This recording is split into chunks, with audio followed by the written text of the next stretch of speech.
Welcome to episode, is this episode 26? I think 26, yeah. That's 6 whole months every single week of doing a podcast. So congratulations, Josh Morgan. Congratulations. So this is Are You Mad at Me? And That's I'm Vicki exciting. Morgan. And of course, this is my partner in everything and my producer and my co-host. Josh Morgan. There he goes. I let him talk every now and then. Yeah. I'm pretty good Just like that. Say your name and then shut up. So I'm going to jump right to it. I just want to give everybody an update because I know a few people have reached out. Very concerned, lots of prayers coming in, lots of good vibes and good energy coming towards me. I did want to give an update. Even though I am living in Canada, the healthcare system is chugging right along, and I got a call last week that I have an ultrasound scheduled for this Friday. So this will come out on Wednesday.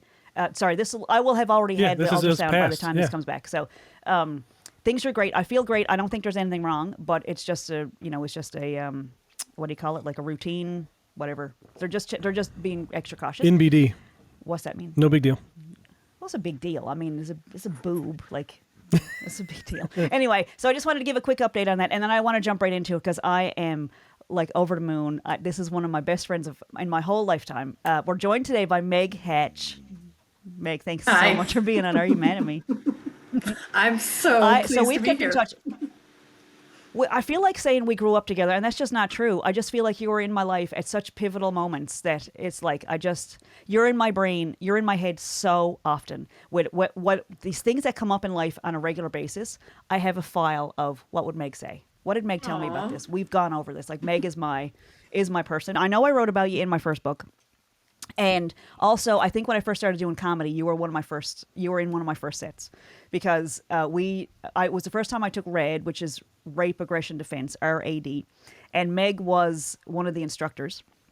And we talked after class because, this probably happens a lot. Now that I look back on it, like there's probably a lot of debriefing afterwards. But Meg and Karina Benke were the two people who sat and listened to me just, oh my God, I just unloaded. And at some point in the conversation, the girls just started laughing because it was like, not laughing at my story, just they were like, Meg actually said, I would pay to watch you tell these stories. Because you're funny. You've got a great right? sense of humor. You have a great sense of humor. Well, it's their sense of humor that has sustained us for millions of years. So, but it goes way back to Red, which completely changed my life. Not to overstate it, but Red, like we had spent a year when I moved out of Canada as this little protected, not protected, just totally green person from Canada who had never really traveled, had never been to the United States. I lived in North Carolina for a year with Josh when we first moved down there, and I was afraid to leave the house, terrified, like of everything, and not to mention the heat, the ungodly heat. So when I moved to Maine, it was like this rebirthing. It was like a coming out of the cocoon, like, okay, I don't want to stay in the house forever. I need to get back out into it. And there was this, I don't even know where I saw it, but it was an ad for a self-defense course. And I was like, maybe that'll help me feel more confident. And the changes that made in my life were, I'm still carrying it. I've still put it into every single thing that I do. And Meg was one of the first instructors. Meg, tell me about, how long, do you still teach RAD? I haven't taught a RAD class in a long time. Yeah, me either.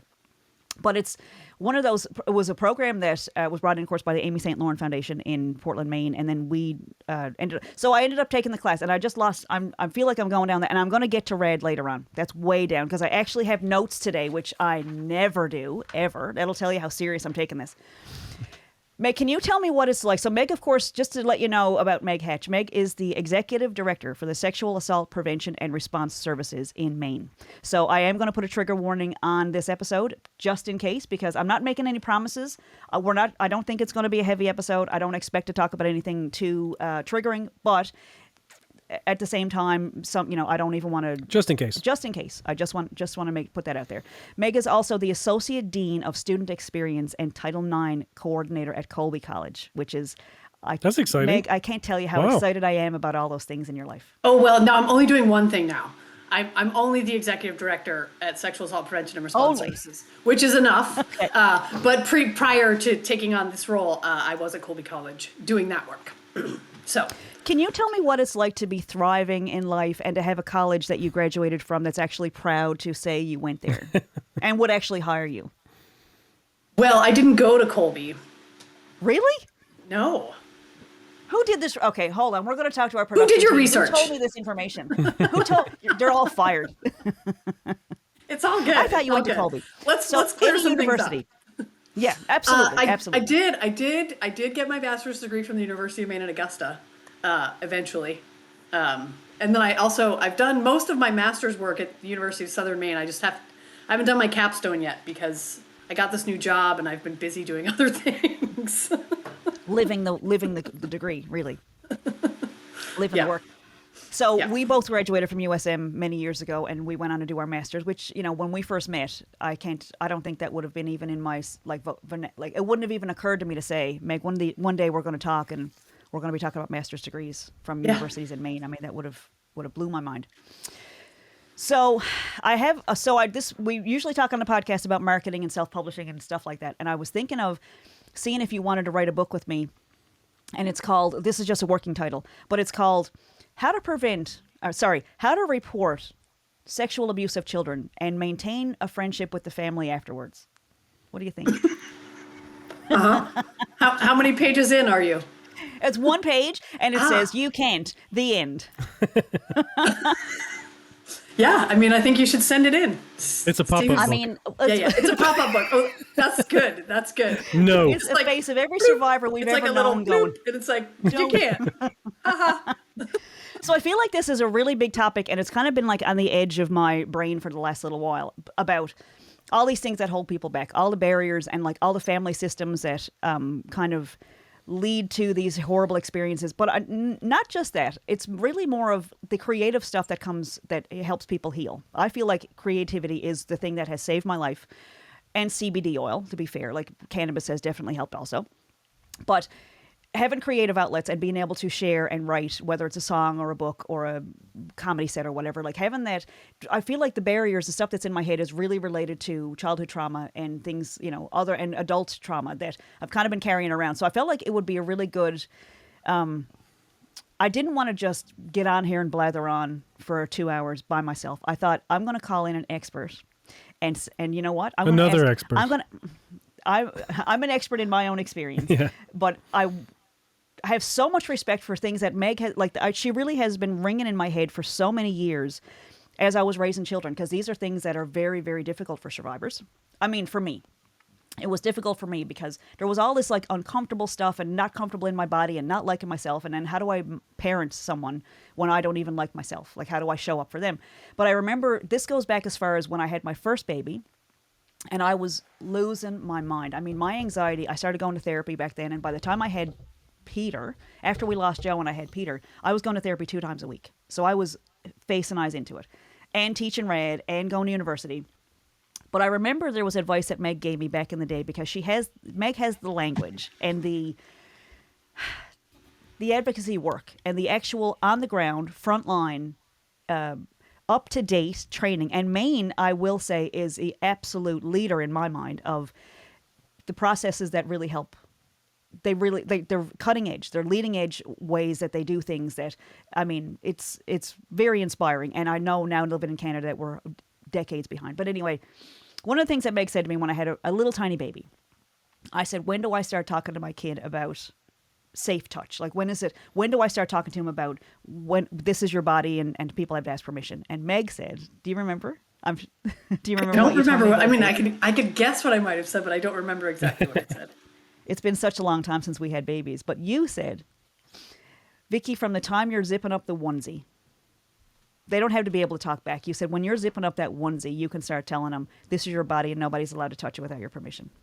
And that, it started healing something in me, because I wish somebody had said those things to me. Yeah. I wish I had known somebody like us when I was a kid.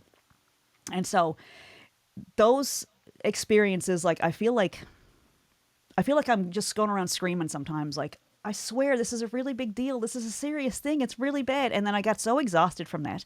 And that became my persona. And I started a blog, and it becomes who you are. And then you're only known as, she's a survivor, and that's all she cares about. She only wants to talk about abuse prevention. And then I kind of have moved away from it. But back in the day, when this all started tumbling out of me, and I was in a safe space because I was in a good relationship, and Josh is so wonderful and safe, and gave me room to go to self-defense classes. which is not always the case. I've had people drop out of classes because their husbands and partners wouldn't Yeah. let them come back. Yep. It's a pretty big thing. So, Meg, can you tell me how serious of a thing it is? I mean, this is you're the executive director now in an organization that is into prevention and also response services. So, how big of a deal is it on a scale of 1 to 100? How big of a deal is it when somebody is assaulted? And like, because the culture here, I'm not going to say just specifically in Newfoundland, but it's, prevailing, is that it's kind of not a big deal and you're kind of causing trouble if you say anything about it. And it's kind of a yucky topic and stuff. But like, how serious is it? In your opinion, how big of an impact does it have in somebody's life? And Yeah, I this mean- is not like, this is not to, whitewash it or anything else, but like, is it a big deal? I mean, yes.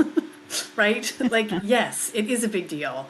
And I think that, the things that you just said about it are all true, kind of regardless of where you live, because it is just a thing that people just really don't want to talk about it. Like, they just really don't. Like, we do such a terrible job of teaching people how to talk about sex in a positive way, right? Like, that makes people uncomfortable as a baseline. And so when you take that and then turn it into something that's also a trauma, and we have so many sort of like cultural labels around people who commit this sort of harm, that like it's just a thing that there are so many layers to why people don't want to talk about it. But to your point, like the impact on someone's life who has experienced sexual violence of any kind is significant. And it's different for everyone, and it's also a lot the same for a lot of people. But I do think that we're still not at a place where most people are comfortable.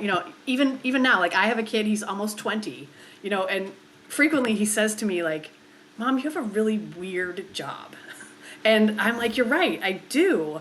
And I've been sort of talking about our work in a way recently where I'm sort of saying like, we are the people in your community with a weird expertise of being people who are comfortable hearing stories, holding space for stories, validating your experience, like, because I'm so incredibly grateful to work at an organization where like we have a lot of staff. We have a staff of 19, but we have a lot of people who've been around for 5, 10, 20 years doing this work. And as you can imagine, it's because the work is meaningful to them, right? Because of either their own experience or an experience of someone that they care about. And so, I think it's, for me, it's really important for people, I mean, particularly in Maine, to know that like there are organizations across the state that are safe and that you can go to and tell your story, have your feelings be validated, and have somebody say to you, "That sounds really shitty," or like, "That sounds like it was really hard," or "That sounds really scary," or "It must have been very difficult to navigate that at any point in time," as opposed to people who are just going to be like, "Well, that's sort of just like what happens." It's kind of like the risk of being a person these days is that like you might get sexually assaulted, and so. So that's a long way of answering your question of like, is it a big deal? Yeah, it's a big deal. It's a big deal. So when I was in this environment in Maine and working with self-defense instructors and organizations like the ones that you've worked with over your career and the police departments, like it became a very big part of my life where I knew stuff that was going on that I probably didn't want to know about. But it was really also this environment where it was okay to talk about it, which really helped me in a big way. And one of the things that happens in Newfoundland is that people sometimes move away. They move to the mainland and then they come back and they think they're better than everybody. Yeah. So I came back to Newfoundland with this knowledge, and it's like, yeah, I don't think I'm better, but I have seen some things that people are doing in a much better way and would love to see it come back to where I live so that my own family and children and our friends and family are safer. And we've been kind of, bumping up against those things. And it's like this, it's done so much better in other places. And Maine, there are no SARS offices or organizations. It's like people assume that in Canada, the government just takes care of everything because we have free everything. And it's just not the case. The police, like they're not trained. And I can't believe I'm in this like in this year in 2025. I can't believe how far they haven't come. Like Yeah. it's very scary. But then when you look at like places like the United States are kind of viewed as they don't, you watched Law and Order SVU and it's like, oh, there's a billion rape kits that Olivia Benson hasn't gotten checked yet or whatever. And it's like, that seems like that's how it is. But it's just the fact that you interview that a victim of violence would be interviewed as with a team in place. And it's videotaped so that the person who's given the statement doesn't have to say it 17 times over to 17 different people. Like these are things that are set in place, that there's systems in place to help people, and it's just we're so far behind that here. And I just feel like I'm swimming against the current sometimes to like, you know what, it's just easier not to talk about it, but I can't put my head in the sand because I have young boys that we're raising together. We want to raise young, polite gentlemen who understand consent in a real way. And they're going out and meeting other kids and having friends that also have families that have their own stuff going on. Culture and like, norms. Now it's part of our family because they're extended, friends. And it comes into your life. Yeah. And it's amazing how many times we've had to have these conversations with our kids about stuff that's going on in their friends' lives and things. And it's like, and it's kind of going against that cultural stuff is pretty rough. It's like, it's hard. So I thank you for being here and saying what I would love to be able to say with some authority. Like it is a big deal, and it has impacts for years and years and years. Or it affects different people in different ways. But it just seems like I remember when we did when I first started working in public access television, I had a show called I think it was called Ounce of Prevention. Mm-hmm. And so this woman reached out to me. I think it was the very first episode I did. And this woman reached out and she was doing a program. I can't recall the name of it, but it was a program where it was like for offenders. They would not rehabilitate, but they would do a program with these offenders, and they would also bring the offender's family in, because she said sending an offender back to an environment where this was, he or she grew up thinking this was okay, and sending them back to that environment, there's just a recipe for disaster and reoffending. So, but I remember at the time, I was like, I don't want to talk to you. I don't want to talk to someone who's helping offenders. I on principle, I don't like offenders. But it was a real eye-opening, like, that they're humans. And I'm starting to understand that a little bit better, that they're, like, these are families and they're family units, but also for people who have been assaulted, like, there's their family and all the impact that comes along with them. And so... My God, there's like a billion questions. Yeah, I know. I was like, I have 15 things to say about that. So I want to say a couple of things about that, because I've had a couple of different experiences where I have also sort of expanded my perspective about that thing specifically, right? So, right, as an advocate for survivors, like, our job is to believe survivors and support survivors and, like, do that work. For the period of time that I worked at Colby as the Title IX coordinator, I was not an advocate. I was a neutral party, and my job was to work with both parties, right? Like, if somebody came in and reported something and wanted relief through some sort of a process that required that the person that they were reporting about know that they had made the report to the Title IX office, it was my job to reach out to that student and invite them into my office to share the information that I had received with them, and to talk them through, like, what the person who'd experienced the harm was hoping would happen as a result of whatever.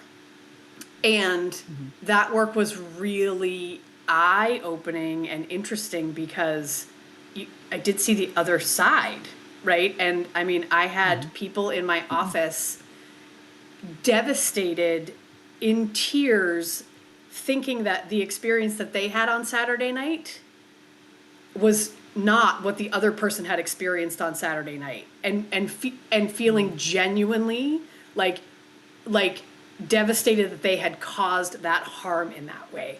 And so really sort of humanizing. Wow. Yeah. The people that we call offenders or predators, or, like, we use all this really, like, loaded language to talk about people who have done a very specific harm.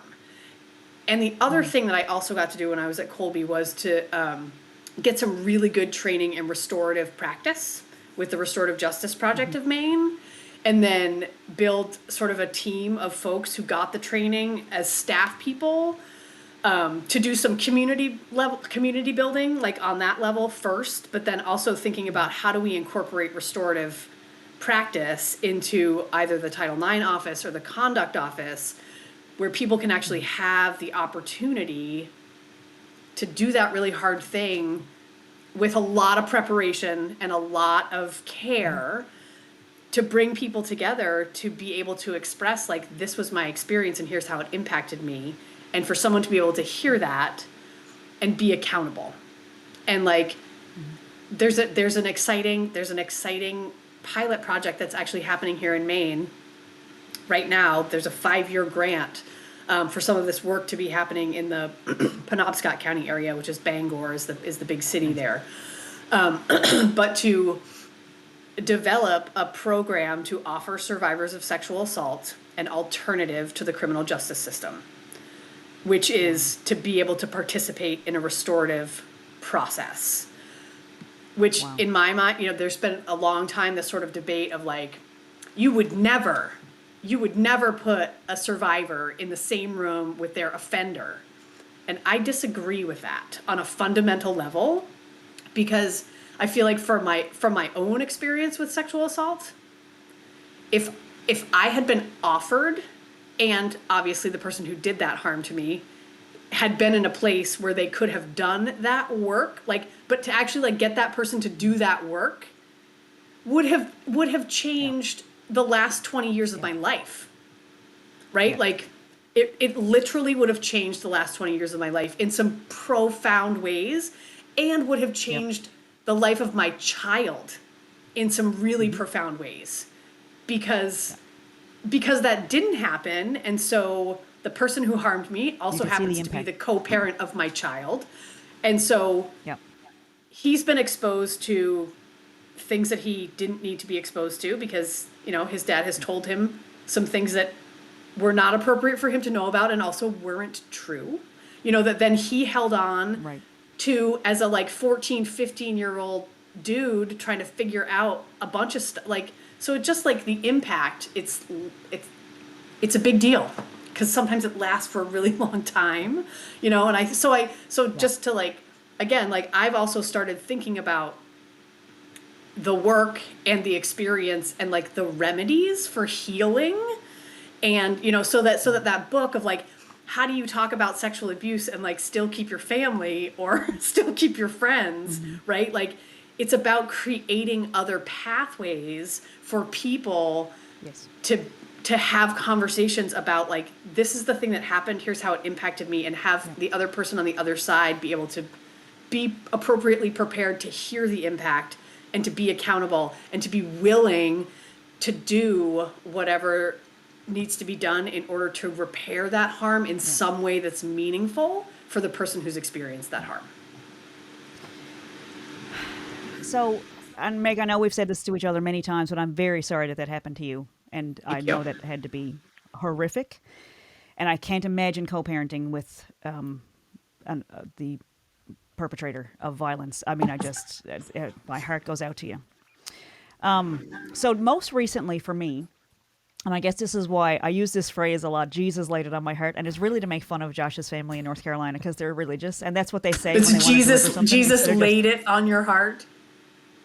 Yeah. Okay. But someone used that phrase the other day, but they didn't put Jesus in it. And I was like, oh, I could just say what I want to say without qualifying it with that mean-spirited little joke. I mean... Sorry. So, just this past few weeks, like you think you kind of put something on a shelf and it's going to stay up there and you're going to move on with your life and you can pretend it's not there. And it just isn't. I don't know if it's possible or if you just need to finally deal with it and work it all out. But so what I've been looking at... my brothers, so I grew up in an environment where like nobody encouraged abuse or anything like that. It was just kind of how things were. And, someone slipped through the cracks and I was sexually abused from the age of 7 to 9. And so I found that the abuse itself wasn't the biggest problem. It was how people reacted to it as a teenager and as an adult was way more harmful, because someone doing those things is like, okay, that's a bad person or whatever he's going through. And I mean, he was abused in his life. So, when his twin sister reached out to me, it was like, I don't know what you want from me. Like, but now in my life, my brothers, my older brothers, I don't speak to three of my brothers. I only have three brothers, and two of them are still friends with with the person who assaulted me and abused me for 2 years. Like, okay, so they don't like me. They didn't like me anyway because they were jealous when I came along and I was, they were 5 and 6 when I was born. They didn't want a little sister. So, okay, so that probably wasn't going to be a relationship forever anyway. But there was this relative in my life who literally went around telling people, like, Vicky loves calling child services on people. Vicky will accuse you of abusing her children. And it was like, but he went to jail. And she was like, yeah, he didn't know what he was pleading guilty to. Like, okay. And I'm leading somewhere with this. This is not just this is not just a dumping. She told people that it wasn't that big of a deal, that it was one, I don't know. I don't want to be, she reduced it to one incident and said it was just a forced blowjob. Like, okay, well, I was 7. So when I have this health scare going on right now in my life, my mother is best friends with her. The woman that said that? I didn't want to. Yeah. And so she has told my mother what a terrible daughter I am for many years. And at one point a few years back, she said, I can't wait to see her planted in the ground. And I was like, okay. Yeah. So to be open-minded, I mean, like, there's that line of, like, are you just, a survivor that never really healed? Or, like, is this a real thing that, like, reasonable people would say, wow.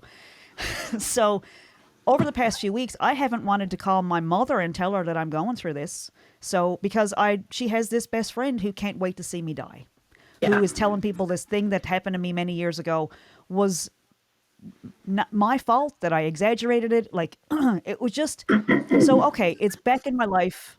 Do I talk about it? Like, because it's not really, like, to say that I couldn't call my mom this week. It was like, well, that makes my mom seem like a bad person. But it was really like, I don't want her to tell this other person who is celebrating when I'm hurting, who, like, and had her own history, who escaped from a very violent marriage, who charged her ex-husband with attempted murder because he tried to kill her. And when I did my self-defense course in Maine, I reached out to her and I said, you're not going to believe, like, how many people this happens to. And my God, if you had known how to do these things, like, you're so brave because you escaped and you knew how to do what you had to do. And you escaped, and I'm so proud of you. And she responded and went, I don't know what garbage you're talking about or who's been telling you these things, but this is all not true. I'm like, what are you talking about? So I'm going to move on from that because I don't mean to unload on you. I know it's after work on a like, you already put your work in today, but it comes back to, these are the things that chase me around when I think about talking on my podcast or writing a new book or doing a comedy set or getting up in front of people or putting something on YouTube. And, like, what if people make fun of how I look? Or there's all these insecurities that just tumble out, especially in times that are of stress or whatever, anxiety's going on. So it does come back to kind of haunt you. And it's like, you know what? I think it might be time to just be like, if you listen to the podcast and you still like me, we're going to be best friends. If for some reason I've said too much or this is too much for you, like, that's okay. But I'd rather know that instead of finding out down the road that, like, it's not okay. Because I do speak openly about it in the right company. And it seems like when you're trying to, I wouldn't say rebuild a family, because I'm not trying to rebuild relationships.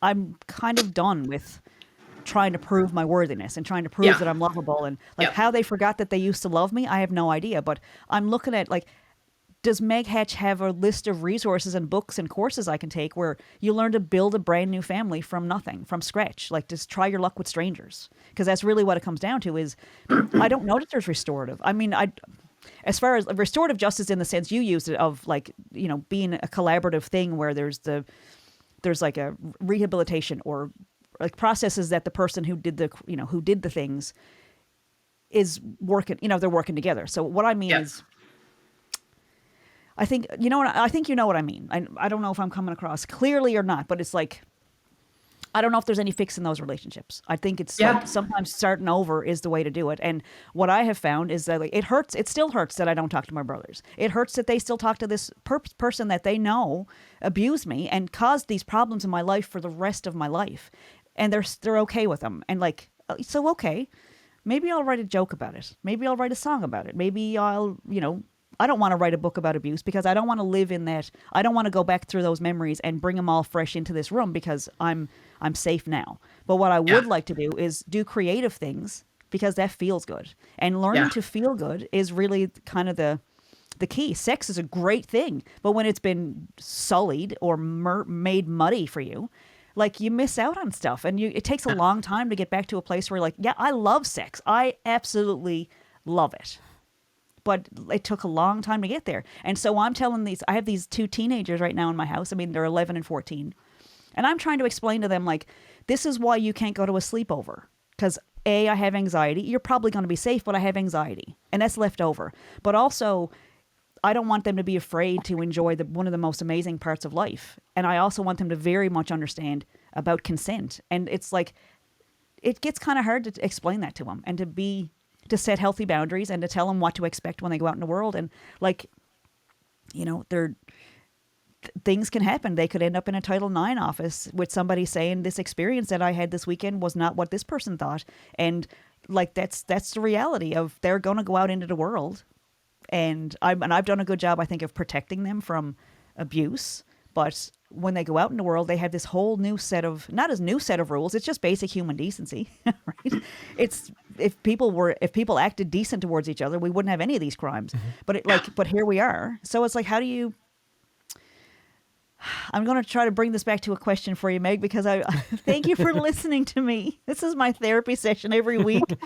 And we do paint it that way because I feel like I'm building a family through this podcast. And the friends I've made, my online internet friends, it's like, but they're total strangers. Like, yeah, sometimes you connect on a frequency, and they become people that you trust who are so much better for you than the people that you might have shared a house with back in the day, or shared the same parent with, or, you know, like, but it is allowing me to creatively reach out, and we get to work together. Josh is amazing. I know he's also very quiet, and he just lets me shine on the show. I'm producing today. Yeah. And it was like, you're doing an excellent job. I was wondering, like, can we have a boy on our podcast today? But like, we're raising boys. So like, I want to be a good feminist. Yeah. But like, I also have boys in my house, like International Women's Day. Like, I have boys that I love who are wonderful, and they don't hurt people, and they're respectful, and like, you know, and I'm married to a wonderful man. So like, and you're raising a boy, and you're married to a wonderful man. So like, how do you navigate those? Like, what do we do now, Meg? Where are we? Like in 2025, where are we with all this? Like, how do you, you know? Well, you've given me a lot to work with here. Good. I'll sit back and I'm just going to let you. I should have been taking notes while you were talking, but I was listening to what you were saying. So I will say that so like I said, you know, Tyler's almost 20, and I am so incredibly grateful that we have like the best relationship. Like, it's so good. It's so good.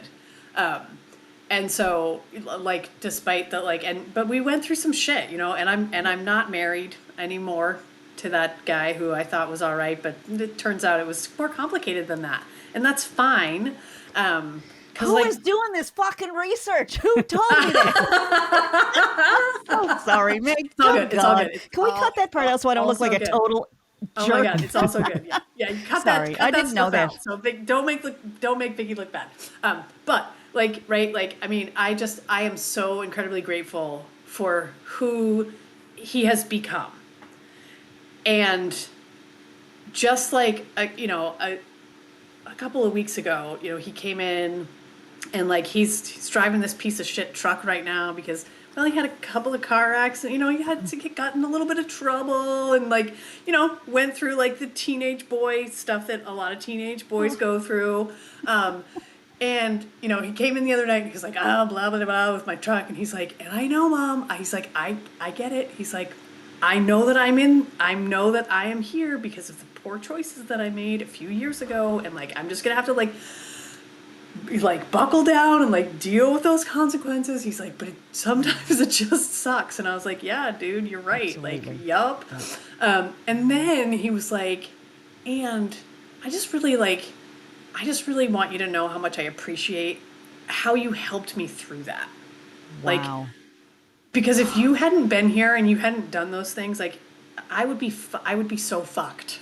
Like, yeah. I would be like in so like lost and like just like, and I was like, of course I like got all teary eyed and I was like, of course. You know, but I think that like I have been really intentional with Tyler about being explicit about conversations, right, that a lot of parents aren't comfortable having with their kids, right? And like when he like got in trouble and the cops were here to like tell me what he had done last weekend in front of him, like, and then went out to like go write the summonses, like I just went over to him and I was like in tears, but I was like, what I need you to do for me right now is just like, please don't make this worse right now. Cause like I could see in his face, I could see him going like, he's already like, oh my God, my mom is so disappointed. I'm such a fuck up. I'm such an idiot. Like already doing all the self-blaming things that he, like, I just knew it. So I was like, I know you're already beating yourself up about this. Yeah. Yep. I don't need to tell you I'm disappointed because you already know. But like what I really need you to do is like, just don't lose your temper. Cause like, it's just going to make it worse. And he's like teary eyed and like crying. And I'm like, cry about it. Like, yes, like do that.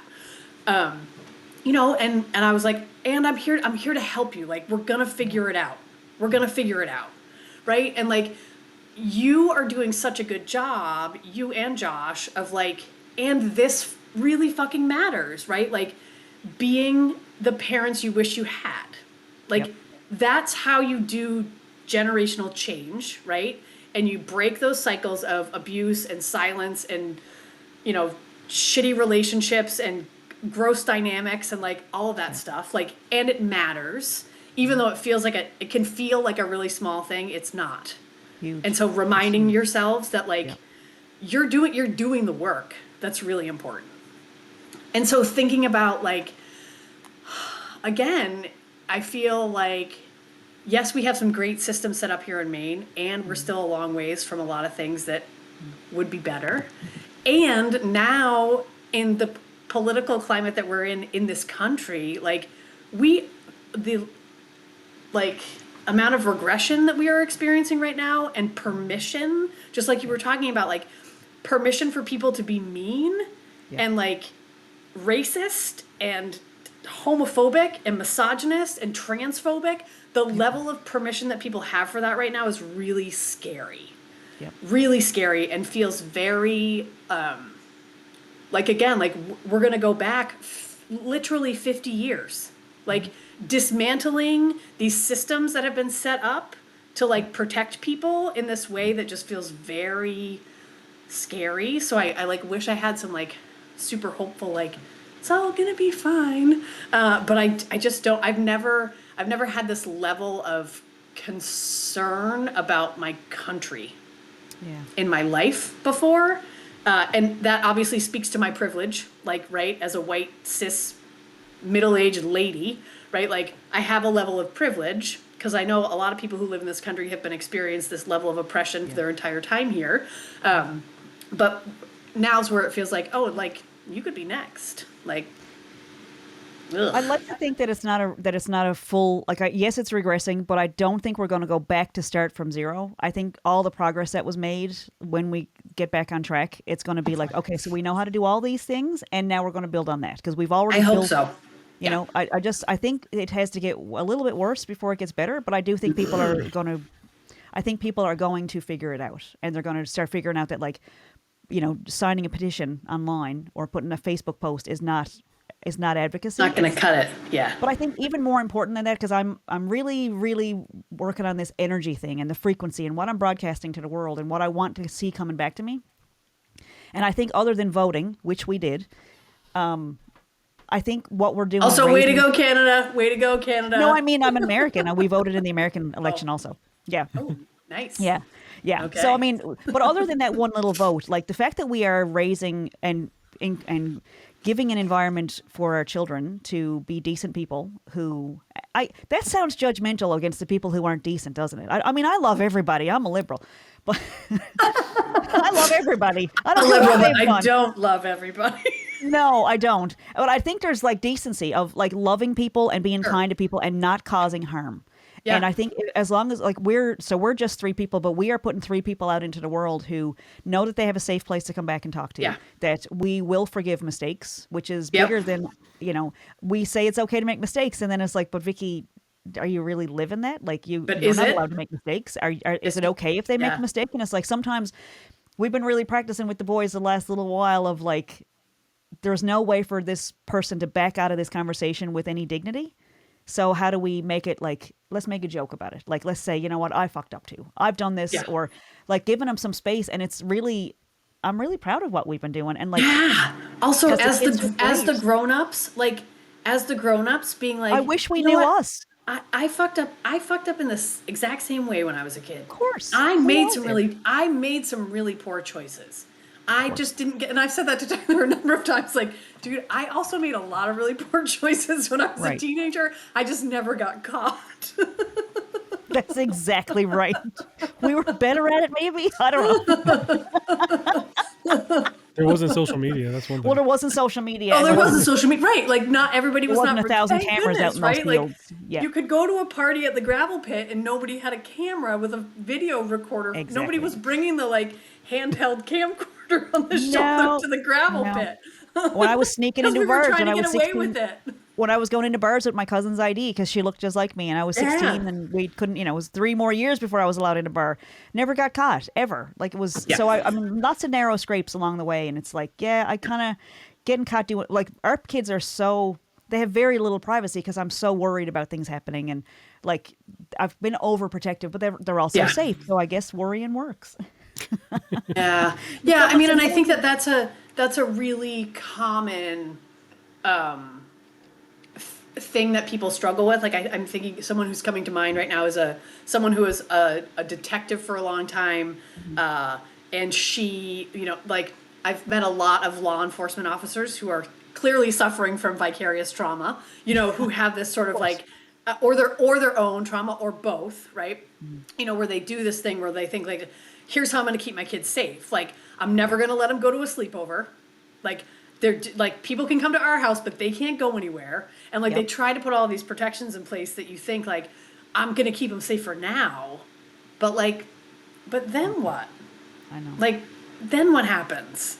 And I think that also like trauma makes us like create these strategies that sort of in the short term seem like the right choice, but in the long term can also kind of be like, and how do you that know might what the not long-term be- effects are going to be of not being you, able to, like, you not navigating? don't. You don't. So we you go for won't. walks sometimes, and I do want to play this episode back for Henry and Peter because this is one episode I can say for sure I'm doing for them. I want them to hear these stories because they need to know that we have fucked up.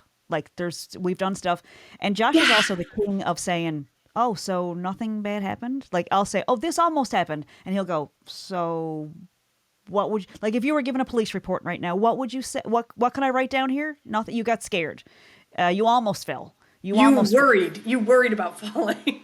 Okay, so nothing's actually happening right now, and you're safe right now in this space, and there's nothing actually. We don't need to remove any danger. You're safe, and everything's okay, and you're just worried. So he's really, really good at that, and they've had a great life with. He takes him to the park, and he lets him get on the swings, and I've imagined a million different deaths. Graphic. I've seen their insides so many times in my own mind, but that combination of like, but this is also the mom that they chose. I mean, I believe that there's some, I don't know. I don't think it was totally random. I think there is some kind of they have some consciousness before they come into the world, and they picked us. That's what I tell myself. I don't know if that's true. Maybe they had no choice in the matter, but they did get me, and this is kind of the hand they've been dealt. But the other side of it is I'm also like we had, so about a year ago, the boys had, maybe it was 2 years ago, the boys had these friends who we were at their house, and, everybody's getting real comfortable, and we're all really good friends, and we're going to lots of things together. And so my oldest witnessed his young friend, being abused by his older brother. He walked in on it. And so I'm going, oh my God, like I thought we were protected from this. Like I didn't think this would ever be in my life again. I don't want to be at the police station reporting anything. Like I didn't want to deal with it. I really didn't. But it was like, so he's looking at me going, but this kid's in danger, and he lives with this, stepbrother, he's, there most of the time and stuff. And so he was like, so what do I do? And I'm going, okay, so at least I do have the skills. I know who to call. I know what to say. I know what, like, the really disappointing part of it was the things I wasn't prepared for. When I reported when I was 14, and I met the most amazing police officer. They handled it so well. He went to jail. There was an actual police, like a jail term. So, I mean, it didn't solve it, but it was at least something on paper that, but so fast forward all these years. And so I'm going into the police station with my son.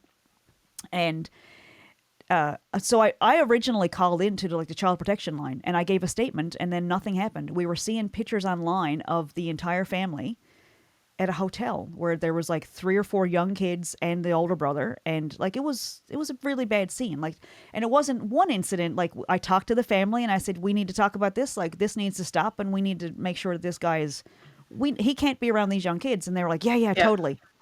And it happened again, and I was like, all right. That's it. Like, now I'm exposing my child to sexual abuse. Like, he's witnessing, which I don't want him to witness. So what are you guys going to do about it? And so I'm walking into the police station after having given a report to child services, but apparently I called on the wrong day. I had a friend who was a social worker, and she said, if you report this, this is what'll happen. This kid won't be allowed. He'll have supervised visits. He'll be put with his grandparents or whatever. But we saw that nothing was happening. It was about 6 months later. And so Henry is like, Mom, he's still like, this is still happening. Like, we didn't do anything. We didn't actually help.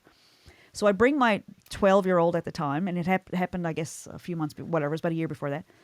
So I'm walking into the police station. I'm like, okay, where's the guardian ad litem? And where's the sexual assault response person? And where is the counselor? And where's where's the social worker? And they went, oh, no.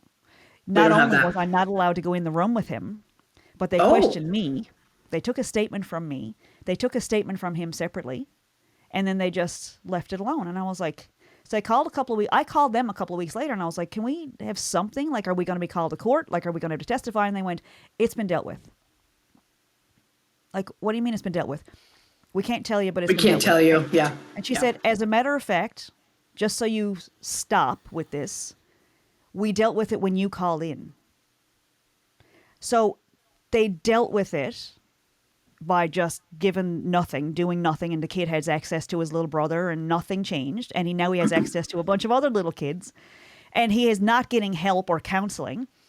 But they put my son through questioning in the police station without looking at the file and going, we've already put something in place for this family. I don't know what it was, but it certainly wasn't charges, and he certainly wasn't restricted from access.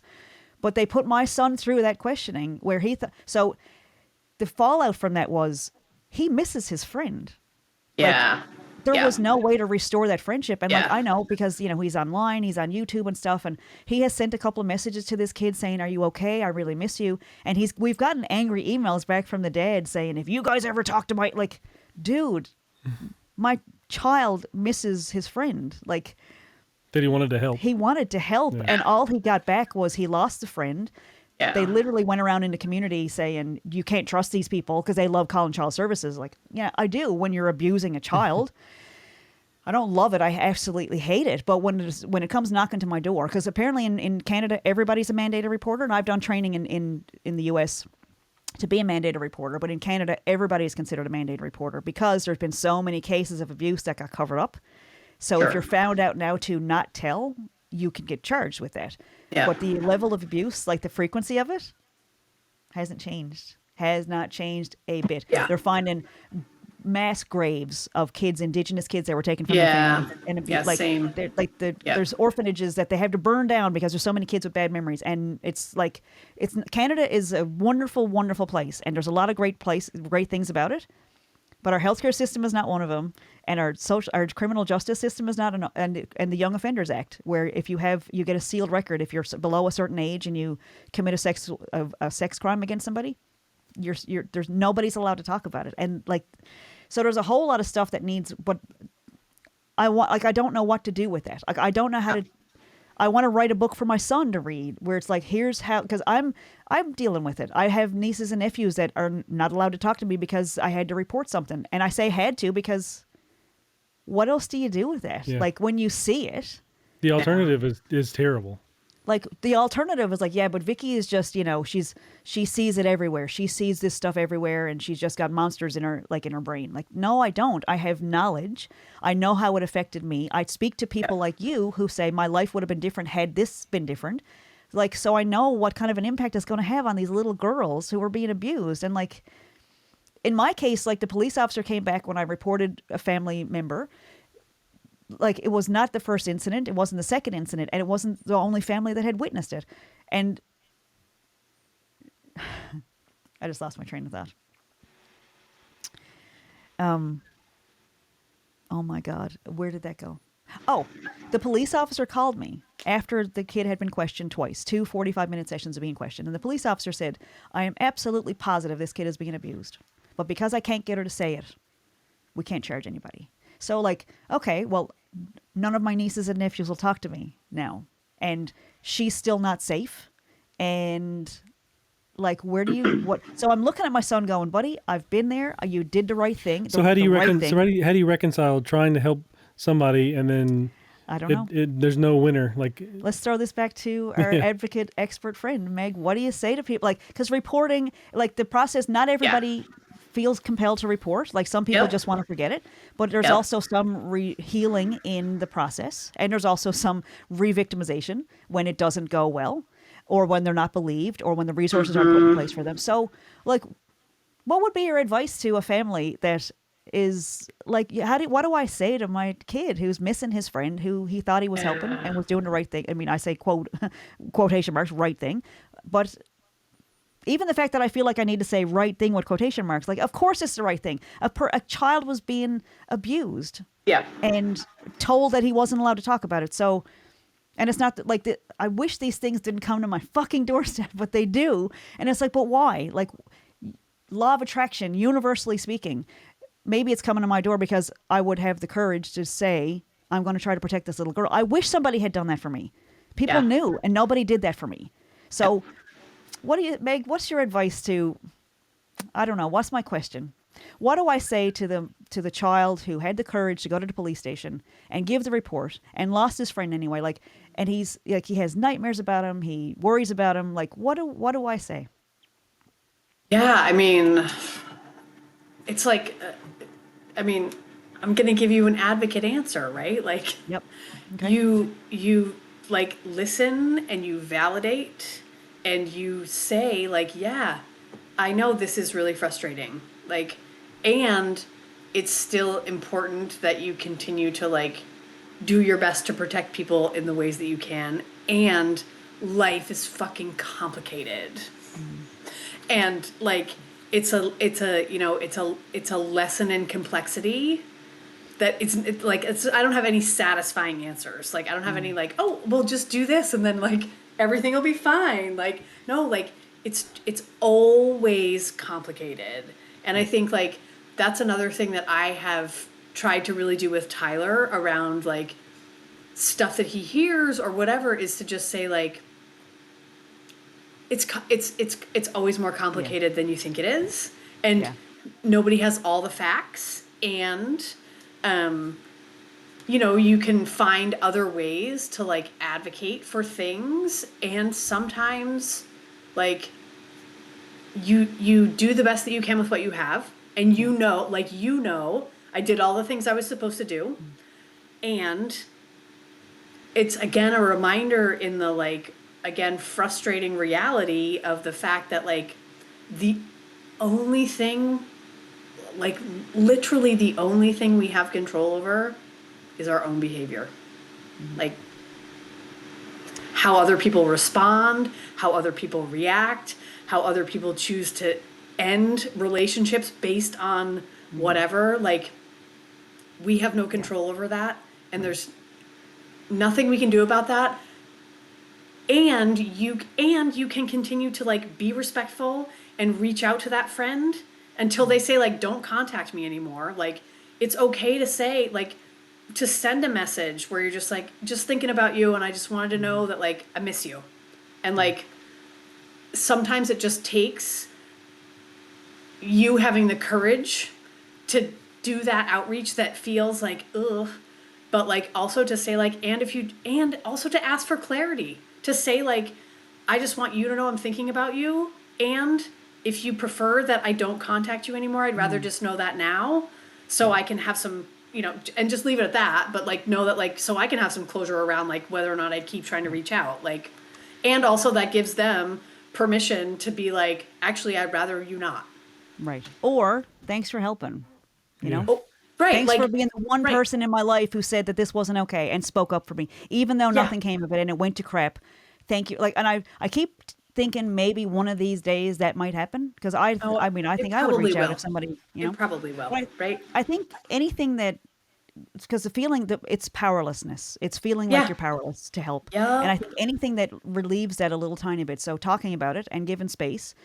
Yep. But as you were saying, I guess there's nothing we can do. And it's like, well, but we can do a podcast. I mean, right. We can speak openly about it. This is a creative thing that we're doing. We are creating content now that didn't exist before today. I also already have your next podcast guest for you lined up in my brain. Perfect. I can't wait.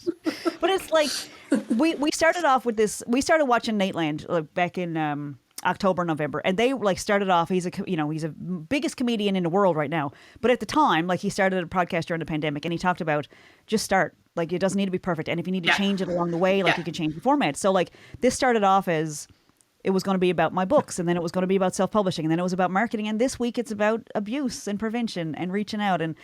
But I think there is some value in that, because it's how many, like, maybe people are getting tired of listening to my self-publishing speeches. Obviously, you can write a book, but what if we look a little tiny bit closer and say, is this one of the things that's keeping you back? Because it kept me back. It held me back. And then eventually I'm in a safe environment and I gave it a try, and it was really hard, and I feel better because people reach out to me now about the gross topic. My first book was super uncomfortable and taboo, but I've had people reach out and say, this made my life better, knowing that you went through it. Yeah. It yeah. makes, and I think a little bit of relief, Yes. And I think back to your, like, a few questions ago, or a few comments ago, about like the struggle around like the impact of your reporting the abuse and like how it impacted your family, right? And like, how do you then like create a supportive environment? Like, and I think like this is a vehicle to do that 100%. And I also think if you're willing, and again, that I feel like this just comes from my own experience of being someone who is like comfortable talking about things that most people are not comfortable talking about. If you can set the example of like, hey, actually, this is a thing that we can talk about and we should be talking about, because that's how you make change.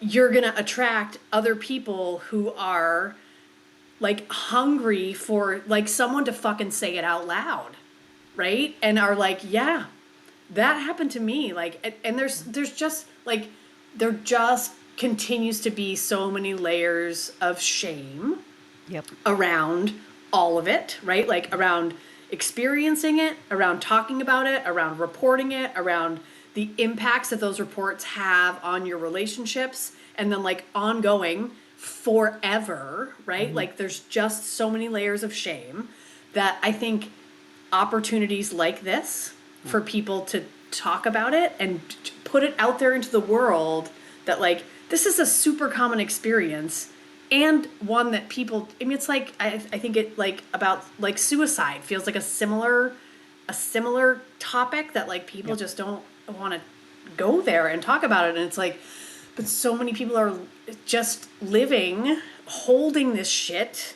And I completely agree with you. Like, it blocks creativity because it takes up so much space in your brain. And you can't get creative when you're worrying about how do you hide this part of your life so that you don't have to experience the shame. Like, what if someone finds out who I really am and what's happened and all these things I've been carrying around, and it's a big deal. Right. Something being taboo is only benefits other people, in that they might be uncomfortable, but it doesn't help you at all. Like, so that's not a good thing. For the sake of the few people that might need to hear, I don't know. Jesus laid it on my heart to talk about this with you and to reach out. And I know when things are right because they're easy. Like, it was not a yes, maybe next month. I know how busy you are. I have a pretty good idea that your time is like, so many people as the executive director. there's a lot of people trying to get your time. And so the fact that you were made time for this today is like, this was meant to be. I believe that. I'm not a religious person, but I really firmly believe that stuff is like, kind of has a way of working out, you know? And I don't believe in Jesus either, but I do love, I might start saying Jesus laid this on my heart just because. I know, it's priceless. If you want, you can say funny. Jesus laid it on my heart. That's actually even better.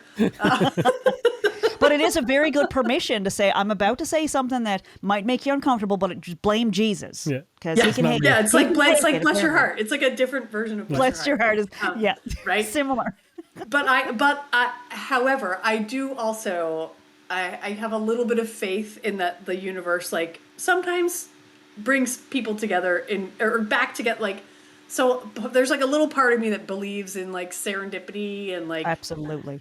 magic, because you got to, like, and because there's a lot of magical stuff out there, like, right, like we're in May in Maine right now, and it's like everything is turning green, and like the buds the are coming out in daffodils trees are again. up, and like the lilacs are about to bloom, and like nature really is my church. Like that's where I get like there are things bigger than me, and like that's awesome, yay, I'm so grateful, and they're all really pretty, and that's helpful. Right? And it survives. It survives the winter.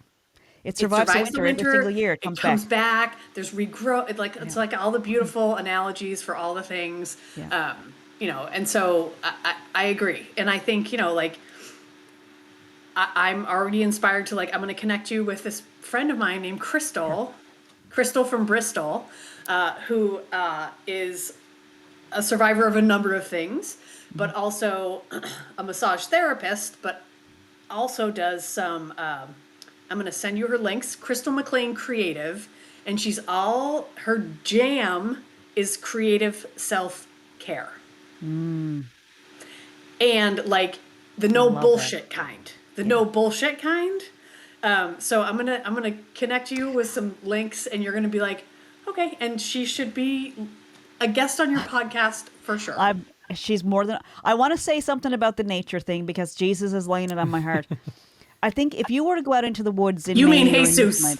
Yeah. If you go into the woods in Maine or Newfoundland in the middle of the winter and the trees are out there and they're very stark and they have no leaves and they look dead and decrepit and they're falling down, if you judge a tree on what it looks like in the dead of winter, you're missing out. So if you met me 20 years ago, like we did when we met in Portland, Maine, and I don't know, I feel like I'm pretty together now, but 20 years ago, I was not. When I first met Josh, I mean, I was like, who is this person who's being kind, who is gentle and like respectful, and like, what is, he wants to, like, he calls me, he takes me on dates, like he wants to marry me. I feel like the bar was pretty low.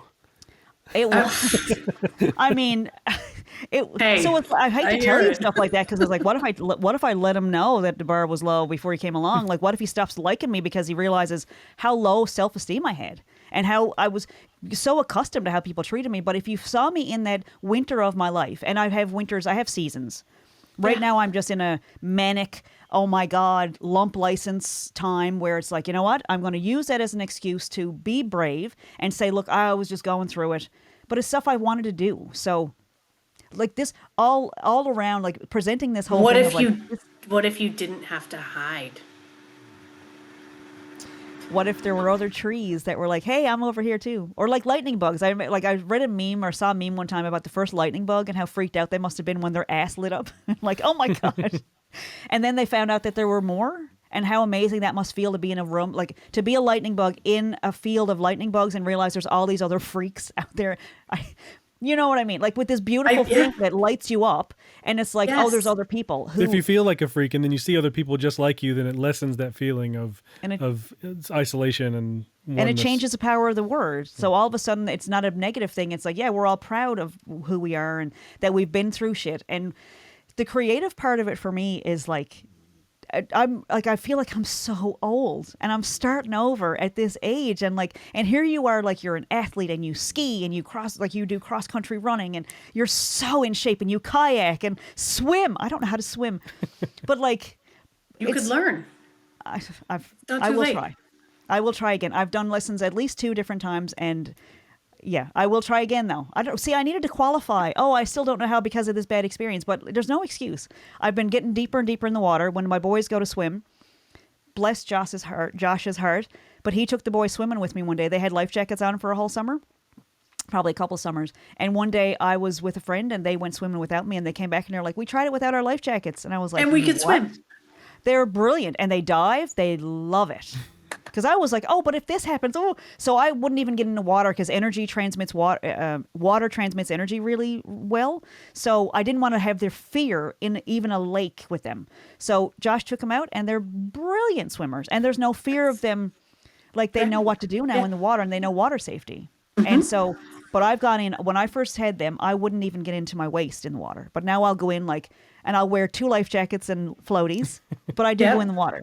So it's like, it's not impossible. No. But that experience of like the relaxation, like I did get in a pool in a lake in Maine. I think it might have been Sebago Lake. And I actually have a picture of me, like I actually let myself float back because it's a loss of control and balance and terrifying. But it's possible. And those getting outside of your comfort zone, to use a teacher thing, it's the zone of proximal development. Like you don't want to leap 50 feet in the distance, but if you can do like a baby step, that I can handle a baby step. And the next step is all those things like. And the fact that you're connecting me with Crystal is like, there's another person that I don't even know who. Oh my God, you're going to love her. It's frequencies, right? Like we're broadcasting, like this is who we are. I hope you like it. And if you don't, that's okay. But if you do, like reach out because this is a safe space and we hold space for people who are, didn't have perfect childhoods and didn't have whatever. I do require that they don't hurt children. I would prefer if you're nice to animals. But I don't need I don't need vegan. But nice to dogs and cats at least. I'm often mistaken as to be a vegetarian. People often assume I'm a vegetarian, and so much so that like it's a running joke between me and Tyler, who his nickname is Toddy. So every time I have somebody who assumes I'm a vegetarian, I'll like send him a text and I'm like, guess what just happened? You're such just got questioned about my vegetarianism. Did you started eating meat all of a sudden? I get but you do. I get it. But you're also so healthy. Like, of course she eats meat. I mean, so I want to go back to this. Like, you just like name this list. Like, you do this and you do this and you do this. So it's like, and also like I've done some online dating and felt real shitty about myself. How? So like. You need testimonials to say, this is my friend Meg. She's beautiful and talented and athletic and wonderful. And also someone who like suffers with insecurity or imposter syndrome or like, so it's like, right? Like, I just want to be clear that like, like a lot of my life is fucking awesome. And I definitely feel like I'm at a place. I turned 47 in March. Which feels like, how could I be that old? It's funny because my mom was like, I can't believe I have a kid who's almost 50, and I have a brother who's older than me, which is funny. But like, I also have a lovely my mom. She's your the mom's sweetest. Amazing. My mom is very sweet. But also like it's not all rainbows and unicorns and sunshine, and like I also have periods where I'm like, nobody's ever gonna love me. And then like part of me is like, well, I love myself a lot more than I did 20 years ago. Yep. So that's got to count for something. Good. And I think there's a frequency there to that it's like we're evolving, we're getting better all the time. We're not stuck in place and saying this is as good as I'm going to get. Like we're still trying to get better all the time. But it is stuff that falls off the shelf in times of anxiety and stress. That you need to, like, you learn to put it back up. I had a counselor years ago who said you learn how to put it back up faster. Yeah. But it does all fall down, and that's how it's going to be, and that's okay.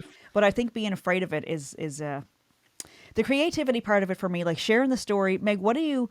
Because you are a person who, back when I first started sharing my story on my blog, which was very popular and made people very angry, but there were. But it was such a good experience for me, like to finally get it out and to be meeting other people who had the same story. And I don't want to sit in a room with people all day long hearing trauma. I can't take it. No, me neither. But to scratch the surface and say, look, if you need to vent for a few minutes, what else do you do for fun? Like, what brings you joy? Like, but being in that safe environment with a partner who really made that safe and was my best friend, aside from being my partner, like he was also my best friend and good to talk to, and didn't understand most of the stuff I was talking about, to be fair. Like, he was going, okay, but didn't love me any less, and was on my side, which was huge. There was no doubt of like, well, the usual stuff people, I don't even want to give it airtime.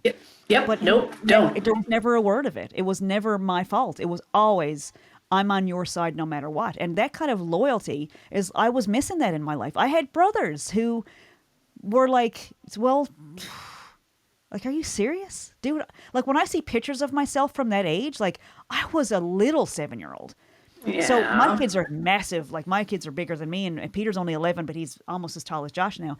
But so I haven't had that like little fragile experience with them, but like to look back and love myself and talk about myself in those terms of like, I used to be such a good writer. I used to love singing. I used to love these things. And I'm just getting back to it now. Like in Red, it was reteaching women how to be who they were when they were 2 years old, form a strong base. Like that's what 2-year-olds do, and you can't pick them up because they all of a sudden weigh 300 pounds. Because they're mad, right? Yeah, like don't do it. What they knew, and they pushed away to be more accessible, like to be more quiet, not cause a fuss, don't take up too much room. But we were just teaching them in Red, and I just remember those experiences. I carry Red with me everywhere I go because you remember the very first night. Red, of course, if you have a program anywhere near you, I encourage everybody to go take a Red course. It's amazing. But I incorporate it into when I'm coaching people as a publishing coach or as a filmmaker. It's like you're entitled to this much space. You're entitled to safe space. You're entitled to express your feelings and say what you want to say. And then I just remember that first night of, if somebody has a problem with you setting boundaries, they probably have bad intentions. Like, who would have a problem with you setting a healthy boundary? And it just becomes such a culture, like growing up in that culture of like, can you not be so much?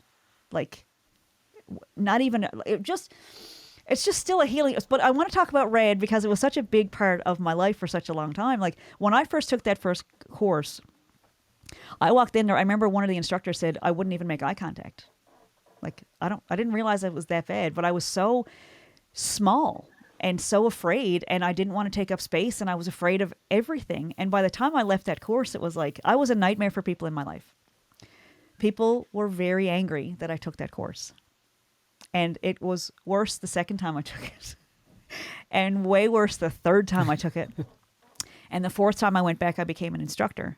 And I know I'm a nightmare for people who expected me to be the old Vicky, who would just go, whatever you need, I'll just make space or whatever. But like the first night is so important. And when we would teach women how to throw a punch properly and like put their weight behind it, they'd burst into tears.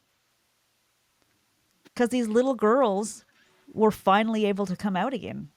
And someone is scaring me, I can punch him if I want to. Not if I want to, like if I need to punch him to get out of the situation, it's okay. Like there's, justifiable what was the word? Appropriate, proportionate responses and those things. But some of it was just to say no and get back from me, or like, don't touch me, or like, or leave me alone. To create a witness-rich environment. I say that to my boys so much. If something is happening to you and you don't say anything, nobody around you knows what's going on. When my boys fight, so they'll go upstairs and they'll get into a fight, and it's, just because they're brothers. But we'll hear one of them crying or upset, and it's like, I have no idea what happened, so I'm going to go up and I'm going to be mad at your brother. But if you start announcing, get off my bed, stop touching my stuff, you took my food or whatever, then I know what's going on, and I can come in and make a more informed decision and punish both of you equally. But I use that phrase a lot, and I use it in all the creative stuff. Like, it's okay to take up space, and it's okay to feel safe, and it's okay to. I'm still figuring out how to process when someone doesn't like what you create. That's a tough one. There should be books about that, on how to surviving, because it's tough. Yeah. There's a lot of feedback, but I know that Red class, and you were such a major part of that. When I did that first course and talked to you after and debriefed with you, it was like, it changed my life. Where there was people who would listen and who would say, that sucks, and that happened to me too. And I was like, what? But you're together and you have this job, and you've been to university and you've done all these things, and like it made it possible for me it opened that door to like, well, maybe I could do it. I mean, if they can, like, maybe it's available to me. And by the time I left Maine, I, finished my master's and had 2 more diplomas on the wall. Like, it was just, I can't believe I'm saying that because I still haven't learned how to swim, but I owe a lot of thanks to the RAD program and to you and to Karina for, it still kills me to think about what if I hadn't gone to that course? What if we hadn't met, Yeah. Yes. Well, that was another like, thanks universe. Yeah. Thanks past universe. Way to go. Yeah. And But I yeah, haven't taught- and I have similar feelings about RAD, and then like more complicated feelings Yeah. about RAD. Yep. But It wasn't a perfect program. I will say that. I know there was some problematic language, and definitely it wasn't think perfect for everybody. RAD taught by law enforcement and an Military? advocate. Trauma informed is really important. It needs to be rewritten. Meg, maybe that's the book we write. Maybe we rewrite a self-defense program with trauma informed. No, I don't want to do that. I don't want to do that. I want to do how do you report that was a clear boundary. Good for you. And not lose the people you love. Just because that'll be 1 page and then we'll be done with it, and then we just hang out. Exactly. Chit chat. But this is the work. Like, but it's not. We're not teaching RAD anymore. But this is the work. Like, we're doing it right now. Right? Yeah, for sure. And I will also say that RAD was absolutely a life-changing experience for me. That like, I came into totally unexpectedly, and I think Vicky, you and I have talked about how I got into this work, which is just kind of a funny story. Maybe if you heard it, it was a long time ago. So I was a massage therapist, and my boyfriend at the time, his parents lived next door to somebody who was the executive director of a sexual assault center. And they every year had a 4th of July party. Mm-hmm. I went to this 4th of July party. I met this person, and we had a conversation about like, ooh, it would be really cool to do like a support group where we taught people some self-massage techniques so they could get comfortable like with touch in their bodies. Okay. Like how to like do some just get yourself comfortable with like relieving some stress and like actually just like touching your own body in a like non-sexual way. Like that might be cool. And then a year goes by because life is busy and like stuff happens. At the following year, I was maybe looking to like do something else, but was still a massage therapist. And so, I said to her name is Donna. I was like, well, you don't happen to be hiring anyone at your organization. Like, cause maybe I could do this. Maybe I could do this work. Mm-hmm. And like, at this point, like, I don't have a degree. I have no experience doing anything. And she was like, well, I'm not hiring anyone, but there's a center in this other town. There's a new director. I'm going to give you her name and number, and you should call her. Gosh. And so I did on like whatever the next weekday was. I called her up and I was like, hey, I know this person and she gave me your number and I'm just wondering if you're hiring. And wow. This lovely woman, Darcy, was like, well, not right now, but please call me back in like 6 weeks. She's like, because I've just applied for a grant for a new position, and so like she's like, I'm new here, and so I'm trying to figure a bunch of shit out, so like don't count on me to reach out, but please reach back out to me in like 6 weeks. And I was like, okay, cool. And like 2 days later she called me and was like, so my prevention educator just gave their notice. I don't know if you're interested in that position, but like, would you like to come in and talk to me about it? And this was the center that I had actually gone to as a survivor to work with an advocate to like help me make a decision about whether or not I wanted to make a report to the police. So this is where I'm going back to. So I go back in and I meet with her, and she describes what the work is. Mm-hmm. And I was like, yeah, I think I could do that. Oh my gosh. She's like, okay, great. Well, if you could like send me a resume and a cover letter and then like come in for an interview with her and a board member. And so I was like, yeah, great. So I do that. I go in for the interview, and then they fucking hired me. Like, what? And the person who whose job I was about to like have was there for like 2 weeks, which I thought was going to be a great opportunity for her to like onboard me and like, you know, share some information, like be helpful. She was absolutely not helpful at all. She like didn't invite me to anything. Like I had to like invite myself to all the parties, which I was fine with because I was like, but like I'm trying to learn how to do this job that like I have no idea how to do it. But she was a RAD instructor and was like, and had been through the program. And so Darcy, my new boss, was like, you know, this was a thing that like Pam was doing. And so if you want to do this thing, like we'll send you to the instructor training. And I was like, wow. Okay. Wow. And you hadn't taken the class. Oh my God. No, I just went to instructor training. I had not taken the class at all. Wow. And went with a police officer from Waterville. And that was a great way for me to like meet somebody in the community, like doing the work, and like we had a great time. And then she like also like, you know, had the experience of like, that was intense when you do simulation. It's intense. Because it fucking is. And also like, and that for me was like, there were just so many lessons. And because this is me coming into this work, not being someone who's been in this work now for 20 years, right? Like me coming in with like absolutely no like skills about like boundaries or like, because I'm a people pleaser. Like my mom is a lovely, lovely, kind human being, but also is a people pleaser.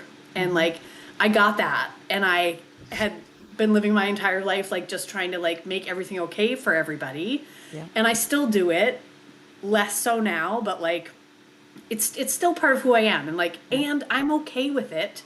And now I recognize it when it's happening, and I can be like, do I really have to say yes to this? No, I don't. And I'm much better at being like, no thanks, I'm good. And even if you say yes and go, oh, wait a minute, I shouldn't have, and saying, actually, no. Turns out, actually, no. Turns out, no. It's okay to change your mind. Oh my God. I did not know that story. Wait.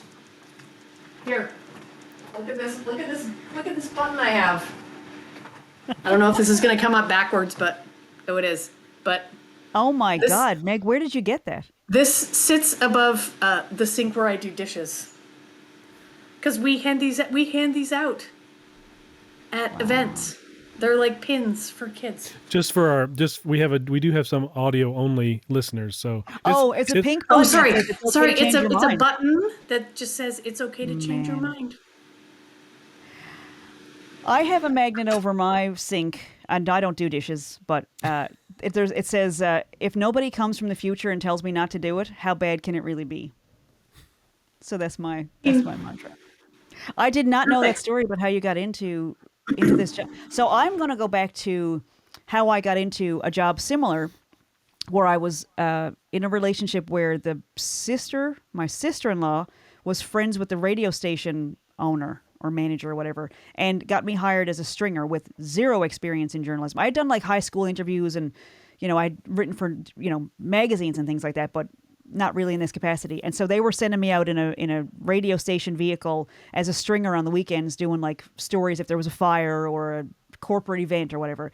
So that's how I got my start in broadcasting. And I was not qualified at all. And they still don't hire people who are qualified. Like there's people who are putting stories up are like, my God, they let everybody in the newsroom. But I will say how much that breaks my heart. I'm not jealous, but as a person who went back to school and got a master's in adult education, doing prevention education with a SARS office is like, oh my God, let me at it. Like, so the fact that you start, but you're so perfect for it also. So when I was teaching Red, and I was like, I didn't know the mechanics of teaching, and I didn't know why we were doing things the way we did. So I wanted to know more about that. And so going in and figuring out like that adults a lot of times teach themselves things, but they wouldn't dare call it expertise because they don't have a diploma on the wall about it. It's funny. This is the same degree that I'm a capstone away from. Is it really adult education? Adult and higher ed. the master's at So mine's in USM, adult yes. ed and corporate training. So technically, Oh. I could go into a corporation and figure out their HR system or whatever, and revamp the whole thing. Redo their training. I have zero. Yeah. I mean, I would love it because it'd probably millions of dollars, but I can't imagine doing that.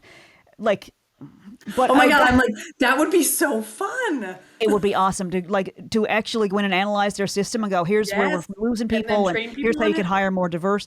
But I had a job a get- couple of summers ago as a diversity, inclusion, and equity trainer. Perfect job, right? It was online because it was still during sort of coming out of the pandemic. And so I get into this job, and it was a women's organization ran by women, all women staff or trans women. And so I'm getting ready to do these trainings for these corporations. I was supposed to be like their field person, right? So I'm going out and like, okay, so I'm going to teach diversity, equity, like anti-harassment things, like just all the feel-good stuff, right? All the Canadian liberal, Yeah, who we think you are. All the nice all the dudes snowflake are stuff. nice. And I get in there, and my boss is this racist pig who is telling me about my coworker's mental health disabilities and her immigration status, and using slurs during trainings. Like, don't you hate when people say this poem? And it's like, so I go to a manager. I'd been there for like 4 weeks. I hadn't even got a chance to train I didn't get a chance to train one group. So I go to I think I went to the IT person. She was setting up my computer, and I was like, oh, I'm stressed out today because this thing happened. She was like, oh my God, that is against our principles with this company. Like, go to the HR person. So I did that. I went to the HR person, and I get a call like a week later. They get me on a call, and they go, we've decided to terminate your contract effective immediately. Oh. And I was like, are you joking? So going back to the principles of like I had someone tell me one time that I don't tolerate injustice very well, that I have to speak up, and that's one of my problems, is that I can't keep my mouth shut. That's one of your gifts. Thank you. I hope that what we're broadcasting to the world right now. It's a gift, not a bad thing, and not something I should quell. It's a gift. So somewhere in the world there are places for me where that would be a thing that's honored and not a detriment. Like, Yeah. you would think that an organization with that list of, the motto on the wall and all those things would be perfect. Sure.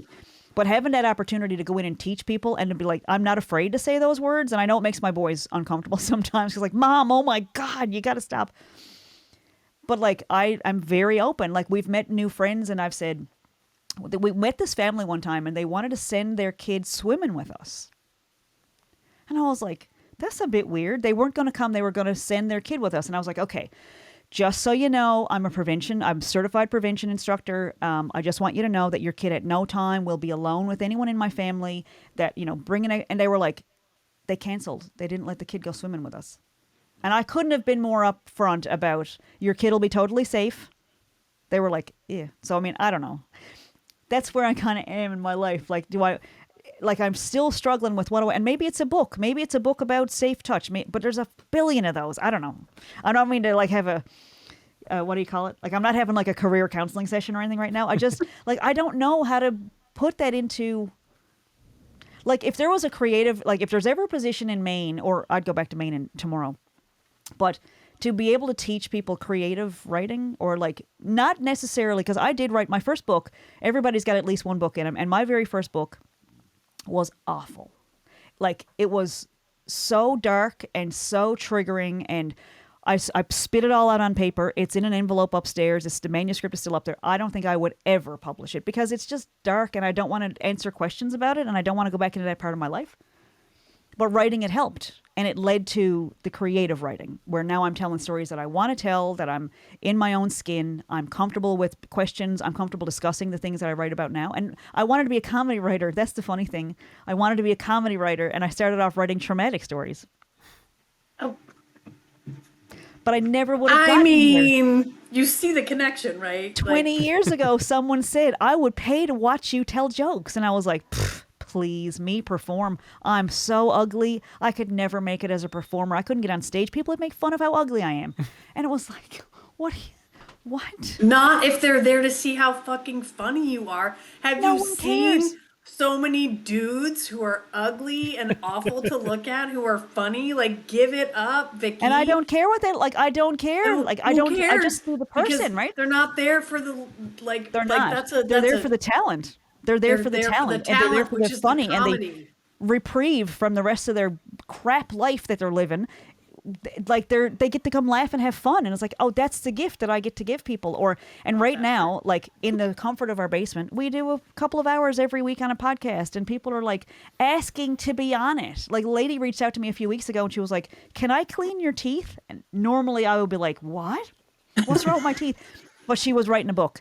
She wanted to talk about self-publishing, so she was a wonderful guest. We're wonderful friends now, and she's published in the past month.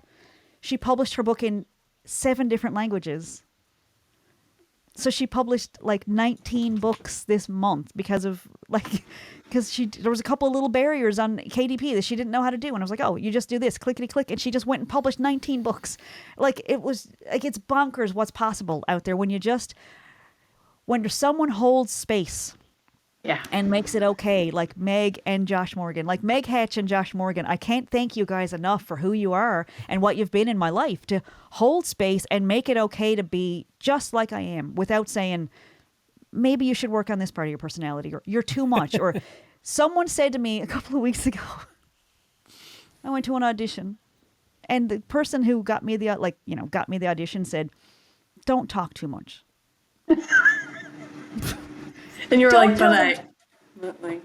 they said, why? Don't tell them too much about yourself. Like, are you serious? Like, how long is that job going to last? First day? Don't keep me small. Exactly. So there's a room out there in the world for all these people. Yeah, like there me. is. There's space to get as big as you want to get. And you don't have to stay small for anybody. Like that, No. I did want to. Oh, I know I went on a tangent there earlier, but when I started sharing my story on the blog, you set me up with speaking opportunities, where there were gatherings or board meetings, or there was a big event up in Augusta that we went up to that was amazing, where I was able, there was a microphone put in front of me, and I'm like, why are these people giving me a live microphone? I could say literally anything, but I shared my story. So, in your experience, because that was 20 years ago when we were doing that, when we were doing those things. In your experience, what is the upside to sharing your story? Oh, this is such a great question. Well, and it depends. It depends, right? Like, I'm going to speak from just my own experience. Okay. And with the caveat of like, and I'm in a most of the time safe place where I do this, right? Like, so every once in a while I will be on a survivor panel for like a training, right? Where it's like an opportunity for me to talk about my experience. And every time I have this opportunity, and like I used to kind of prepare for it, and now I just sort of just show up and I'm like, well, I'm going to talk about like whatever sort of comes up for me as I'm talking about it. And I'm always surprised by 2 things, maybe more, but 2 are coming to mind right now. One of them is the process of talking about my experience and what comes up in the moment is always different, right? Like certain details I'll remember as like they come up as like real poignant, and then like other times when I tell the story, like I forget that part. So that's always really interesting. And I almost always at some point cry, which like again speaks to one of your very first questions, which like, is it a big deal? Like, yeah, sexual assault is a fucking big deal, right? Like, and like all of the complicating factors around it. And like, so like those 2 things come up for me as like things that surprise me about telling my own story. And the thing that feels really valuable as like a gift to the people who are listening in the audience is again like someone just being really honest. And I don't like, it's not like it's not like gratuitous detail about what happened, but really honest explanations of like the struggles with my feelings around what was happening and the complexity around it, and because it's often for like advocates or law enforcement or like people who are engaged in this sort of work anyway. So right, like so it's about helping them understand, like, here's why people don't come forward right away. Here's why when people do come forward, like, that is very complicated for them because the impacts on their life is going to be more than they have even already considered. Yep. And also they're already blaming themselves. They're already doing all these things. So for them to actually come to you and be like, I want you to hear about what happened to me. Mm-hmm. Like, do you have any idea how much courage it takes to get to that point? So now it's about sort of like helping other professionals understand the dynamics around why people don't tell anybody about what's happened to them because of all the reasons. And so that feels very like foundationally like satisfying and really important. Mm-hmm. And then there's the just like, I know there's at least 1 or 10 or 15 people in that audience who are like, oh my God, this person who I've known for 10 years but hadn't heard this part of their life, or wow, I can't believe somebody just said that stuff out loud, like, and I've had a similar experience, so maybe I can like talk about it with someone too. Yeah. And like, that's worth it. Yeah. That is worth it. Every time.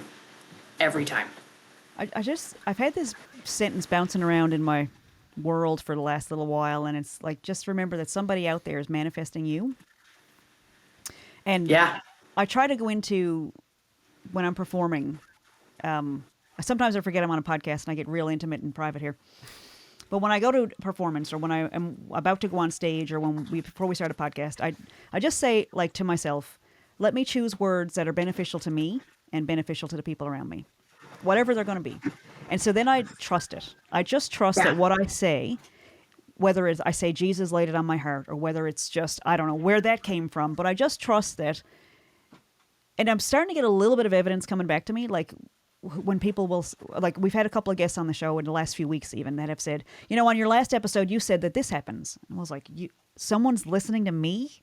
Like, I'm an idiot. Why would anyone listen to me?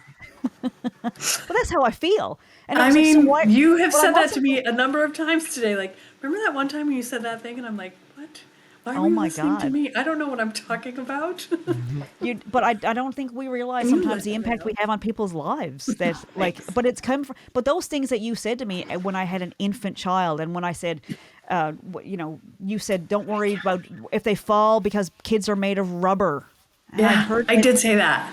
And you also said, wait till they're going to the fridge and getting their own milk and putting the cap back on and putting it back. Because in the U.S. there's gallon jugs and not like our little cartons of 2 liters, like, oh, little baby carton. Like, we were using jugs, and you're like, Tyler goes to the fridge now and gets his own milk and his own glass out of the cupboard. And I was like, oh, my kids will never get there. Now he makes his own dinner with his and now they're chugging from the carton, and it's like, ew. But it's cute. just the things that come back. Yeah.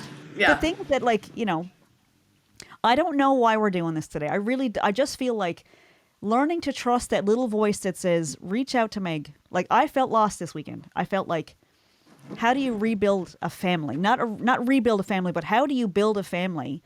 Like, I have the most amazing children and partner. But outside of that, like, I would have loved to call a couple of people that I've been close to my whole life, but I knew they weren't going to be able to give me what I needed. Yeah. And I was afraid that these people who hate me are, you know, going to celebrate it. And I was like, okay, like, maybe that's all damaged speaking, or maybe my brain is broken. But I knew to protect myself. And Josh has even said on the podcast, like, you made really good choices this week. You didn't call the people who make you feel bad. Yeah. But it's building a family. And so this is how I'm doing it right now. So, like, because this is a much more immediate response. If I write a book, then whoever reads it, who knows? But with a podcast, it's like Josh cuts clips out. And I end up giving, like, unsolicited medical advice a lot in the clips. And I sound like a crazy person sometimes, but they're funny. They're are so funny. good. They're so good. I love them. I don't know if we're gonna bring clip, me a like, lot I'm of sure there's joy. some funny stuff in this one, but it's like I don't know why we're here, and but I'm trusting it. And how much work I've done to get here, where I'm trusting that little voice in my head and trusting that this is okay to talk about. And why did I mention that detail? And it's like, because someone must need it, and who am I to stop that? Like, who am I to say? Who am I to decide what is out? I mean, I guess I know it's our show, but you know what I mean, right? Like, if someone needs this, if someone in that audience is listening to your story and you give them a reprieve for 10 seconds from a life of 47 years of carrying a burden of, like, nobody knows this thing happened to me, nobody knows this feeling that I had or this thought that keeps me from speaking out, like, and they hear another person verbalize it, like, the empowerment that comes with that is amazing. Oh my God. Like, what a gift. And this is just, what a gift. But you barely give it a second thought because you're just such a great person that does this so from your heart. Like, this, I'm so glad you're running that organization now, because you're the perfect person with this. If I had met you 20 years ago and knew you had worked with I don't know what to call somebody now, like a person who has committed a crime, like, I know there's nuances and there's complicated details, and I would have been afraid to talk to you 20 years ago because I would say, well, she sides with perpetrators. Yeah. But it's like, no. There's more to it. There's way more to it. There's than more that. to it than that. That's somebody's kid, and It's so much more. The person who abused me was severely abused, and I was so hurt when the police officer, in that room, she was like, he's been through so much, and I'm like, can we pay attention to me right now? So maybe she could have used a little advocate training where, like, in the room, don't say that the guy's been abused. That. But, like, in court, that's or not like, for you, but, like, not in front of me. Consideration of all the things. Yes. Exactly. That would have been like a nice little touch. But I mean, that also fed, like, that informed who I am right now. And so I know I'm a better advocate and I'm a better speaker. And, it's not a topic that we talk about very often, but it keeps coming back into my life. It's like, you know what? I think I'm okay with people knowing that I have this capacity and I am a safe space for people. And I say this to a lot of people, I am bad at keeping secrets. Do not tell me your secrets. If you tell me that that there's a kid being hurt. Yeah, you're going to tell someone. Yep. I have learned the hard way. Like, I tried a couple of the times that it's happened in my life. I think there's been 3 or 4. I've tried going completely straight to the police. It was horrible. I've tried mentioning to the family and then going to the police. It went horribly. I've tried going directly to the family and saying, I'm going to the police. Can you come with me? It went horribly. Like, it turns out, I don't think there's a good way to do it. That might be. There's not an uncomplicated way to do it. It's layered and it's complicated and it's hard. And I 100% understand. I mean, not 100%, but I understand that what someone thinks I caused in their life because I involved an agency in their life. Like, that must suck. But guess what sucks worse? Carrying it for the rest of your life and nobody speaking up for you. Like, that's something I don't want somebody to carry that for the rest of their life. And one of these days, maybe there'll be a knock on the door from someone coming over and saying, you're the only person. I know I'm not allowed to 100%. But you're the only person that ever spoke up. You're the only person that ever spoke up for me. It has a lot of value. And I think Yes, it does. not necessarily writing, like, I don't know that I would be interested in teaching, like, in offering a workshop in sharing your trauma story. Like, birth stories are traumatic. Like, people don't talk about that very much either. Even healthy births are horrific.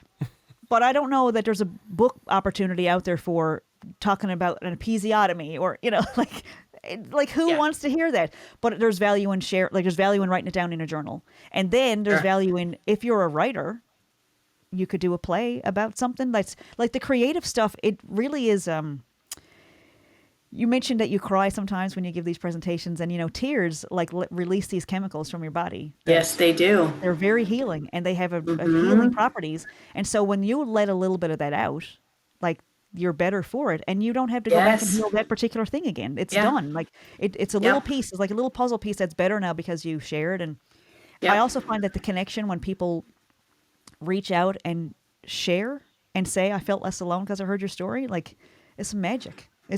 But there's magic, and I think, like, there really is coincidences and there's serendipity, but I don't think there's accidents. I think people meet on purpose, and like, there's like, everything is all just material for writers. But I think there's some magic there involved because neither one of us is teaching Rad anymore. And, it's been 20 years. Meg, you've been in my life, even though we don't talk every day, you've been in my life in such a big way. And you impacted my life in such a big way that, like, I can't imagine what my life, you said if you had had that experience, how much better some things would have been. I had Meg Hatch in my life. And I can tell you how much better. There's so many junctures in my life that were better because I had that experience with you and all the advice and the advocacy and the speaking out publicly and not being afraid to say certain words and to be able to say, yeah, I love sex. It's awesome. It's like, to get to this place is like, there's so much I owe that to you, right? You're amazing. And I'm so glad you're at the head of this organization as the executive director with this worldview, with this informed perspective and kindness and trauma-informed, educated experience and all these things that you bring to the table. Like, I feel like I'm so grateful that you're there for the people who are going to need you. Like, I can't think of a better person to be there. That was a lot. Thank you. You're very welcome. Thank you. And I can't tell you how thrilled I was to get your Facebook message where you were like, will you be on the podcast? I was like, fuck yeah. Yes, I will be on the podcast. And I've never been to Newfoundland, so I think I probably should come visit you. Oh my God. Right? The adventure stuff and like the kayaking and the natural resources and stuff that are here, like the hiking and everything, you would love it. I posted on Facebook earlier today. This is one of the leaps that I'm taking. I just posted a picture of our family and I said, this lovely family of 4 is looking for opportunities to go do songwriter circles, open book nights, and comedy nights, wherever. We are traveling, Meg. I don't know how.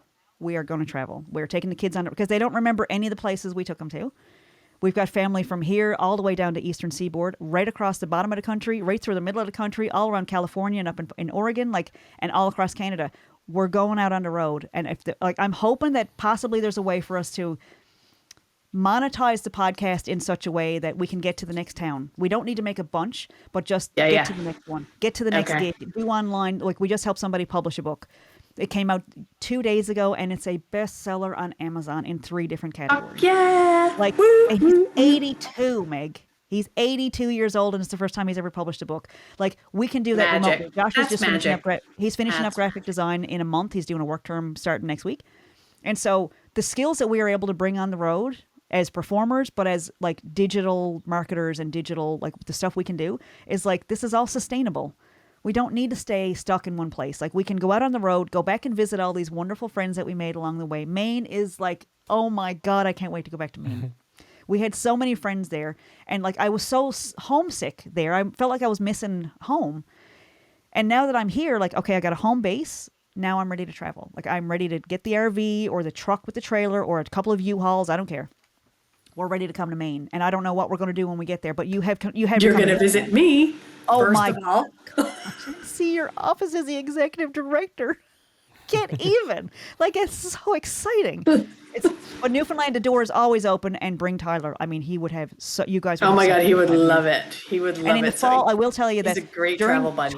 During tourist season, everything is triple in price. So like around October, the tourists kind of leave, and that's the time when it gets beautiful. The weather's beautiful. Perfect. The colors are spectacular. The water is still warm because it's like our summer gets really delayed here, and so everybody's back to school, but it's beautiful. So my God, literally anytime. You're more like anytime. We'll make that happen. Absolutely. And I really think there's just this serendipity to you made, I don't think it's serendipity. You made time today, and I appreciate it. I appreciate you, Meg. You're amazing. Well, I appreciate you too so much, and you're doing great things. And who knows?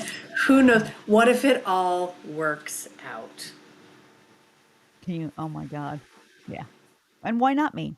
Why not you? Why not Josh? Like, seriously, this is amazing. I'm so I've decided today to so we had a couple of guests on the podcast over the last few weeks who really understood the assignment of like, we do the podcast for free. We don't pay our guests, but we all sell it. Like, we share in the, magic of social media.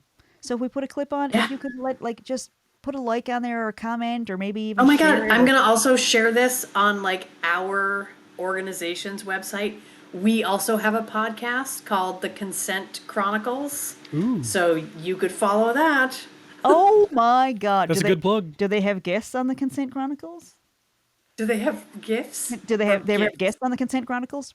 Yes, they sure do. And so again, like Let me know. you could be on the Consent Chronicles.